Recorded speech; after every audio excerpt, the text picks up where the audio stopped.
Welcome back mga kaaldab. Ito na naman po ang inyong lingkod, si Mr. Destiny. At syempre magbibigay po tayo ng pinakamainit na update po ngayon sa social media mga kaaldab. Ngayon tayo na naman po ang pinag-uusapan. Marami nagsasabi na ganito ganyan, etc. etc. Di po ba? Real talk mga kaaldab, sa mga nagre-react po na puro ka confirm Mr. Destiny, lahat ng sinasabi mo wala namang ebidensya, wala namang resibo. At least kahit papaano po mga kaaldab, nakakapagbigay ako ng update. Nabibigay ko yung gusto ko na mapapaisip naman po sila.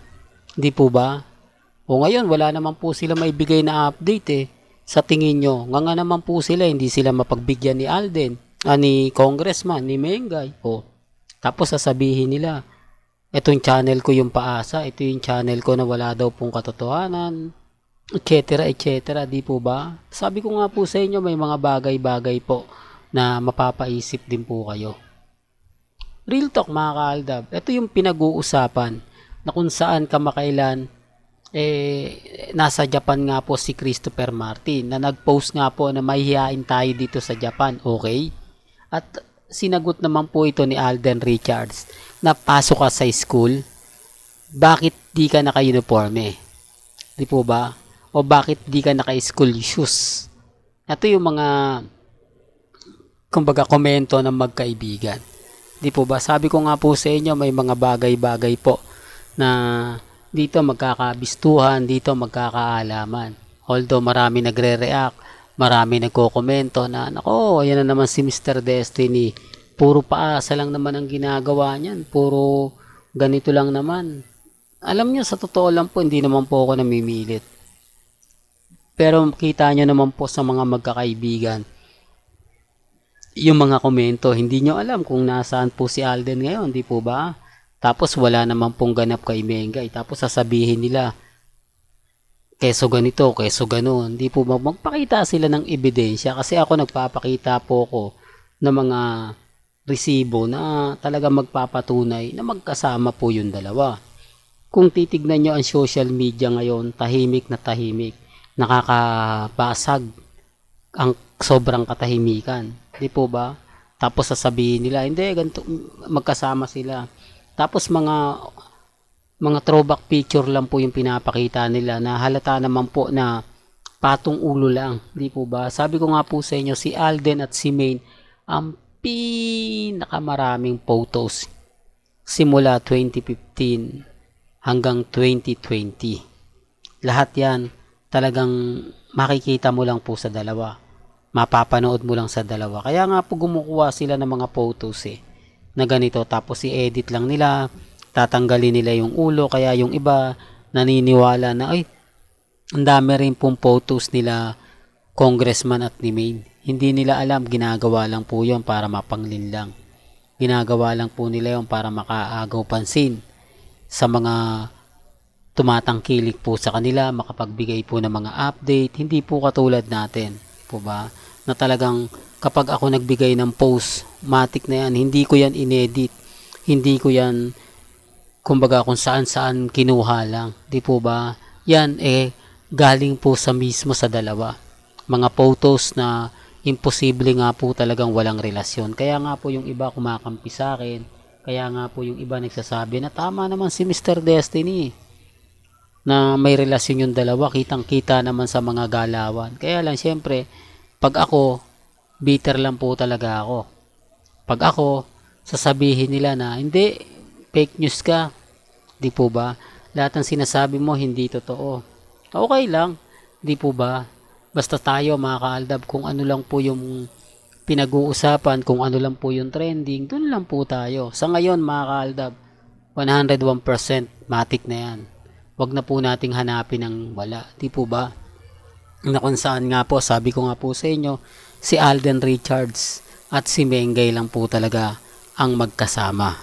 Issue na naman yan, Mr. Destiny. Alam mo, kaya ka lagi binabanatan Kaya ka lagi, kumbaga, binabatikos. Kasi lagi mong pinagsasama sila Mengay at si Alden. Common sense na lang po.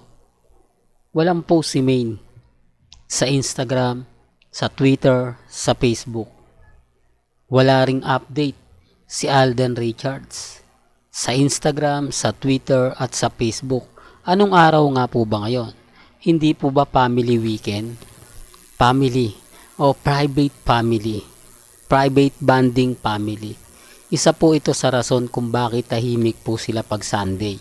Isa po ito sa rason kung bakit kapag kaaraw ng linggo, wala po kayong makikitang hindi maganda o mga post na kung saan nga po magpapasakit sa Aldab Nation. Although may lalabas yan Lunes. Hindi po ba? Ito for the record lang po.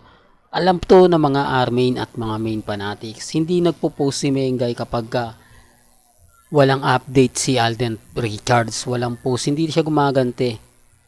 Yan ang ebidensya at resibo na marami rin nakaka-relate nito. Sabi ko nga po sa inyo, nasa main fanatics tayo eh. Di po ba? Ano rin tayo dyan? Kumbaga tayo po yung dami.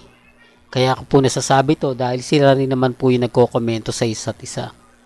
Bakit kasi po nagpo-post o bakit kasi minsan mauuna mag-post si Alden tapos susundan ni Main? Dapat lagi si Mengay ang una nagpo-post para yung Aldab may pangontra tayo na gumagaya lang yan si Alden kasi nag-post si Main. Magpo-post din yan, di po ba? Kaya lang po ang problema, laging nagpo-post si Alden at si Main halos sabay na sabay. Kaya hindi nila masabi kung sino nga po ba talaga yung totoong nauna. Kasi halimbawa may post si Mengay, di po ba? Tapos sasabihin nila, uy nag-post si Mengay, ganito ganyan. Tapos titignan nila sa mga Alden fanatics, may post din si Alden.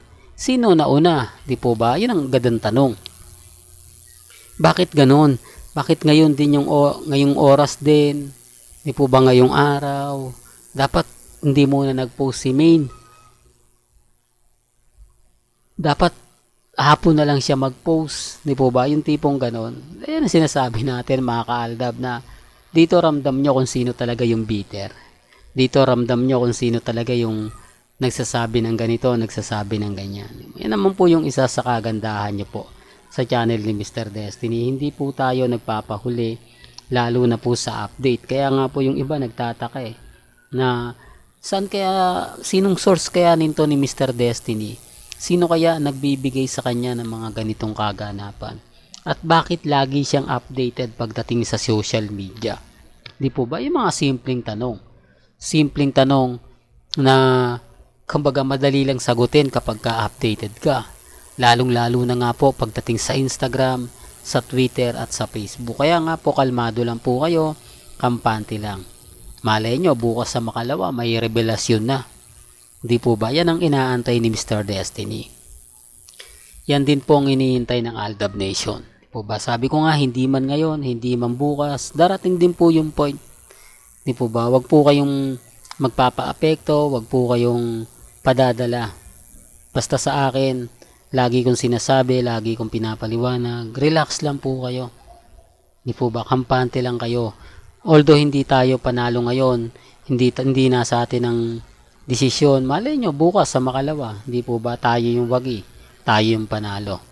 Real talk mga ka-Aldab, kaya wag po kayong papa-apekto basta-basta, lalo na po sa mga bitter sa Aldab, lalo na po sa mga nagsasabi na puro lang tayo fake news. Apektado lang po sila kasi tayo maraming update Tayo puro kaganapan kina Alden Richards at kay May Mendoza nakikita nyo. Sila ni update nga ni Congressman wala Kaya basag sila sa akin. Yan ang isa rin sa rason kung bakit sila galit. Yan din yung isa sa rason kung bakit sila inis na inis sa akin. Kasi nga po binabasag ko sila. Yung tipong kailangan ko tong gawin para magising yung mga Armain at main fanatics. Well, hanggang dito na lang po ang ating latest updates. Kaya kung gusto nyo pa po ng pinaka-latest at sariwang update, abay tumutok lang po kayo dito po sa channel ni Mr. Destiny para updated po kayo sa mga latest at sa mga bagong video po na ilalabas po natin maya-maya lang. Kaya kung bago ka lang sa channel na to at isa kang true-blooded Aldab Nation na nagmamahal po kila Mengay at Isoy, tama po ang channel na pinuntahan mo, kaya consider na po kitang bagong subscriber. At huwag mong kalimutang i-share ang mga video po natin sa mga mami, sa mga titas, at sa mga senyor. Hanggang sa muli, salamat po sa panonood at pakikinig.